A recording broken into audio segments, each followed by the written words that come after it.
Android is really good at limiting background processes automatically, which means that if you want to allow an app to fully run in the background, there's a couple of settings we'll need to adjust. Let's go to Settings first and scroll down to Apps. Then from the list of apps, you'll find the app you'd like to allow running in the background. I'll choose this one, for example. I'll tap it to go to the app settings, and here we're going to change a couple of things. I'm going to go to the battery settings first.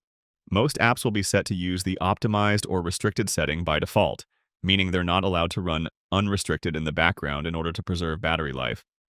But if you want to allow an app to run in the background with no limits, you can set this to unrestricted.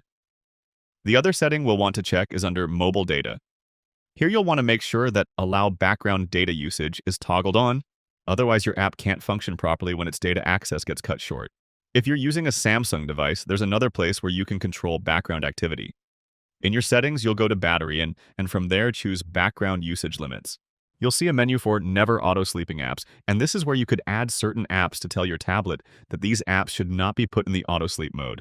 This is different from the settings we did earlier, and you'll notice that any app you've given unrestricted access like I did before will not be listed here. You can think of this menu as the gentle permission, while the unrestricted settings we changed earlier are more of a nuclear option.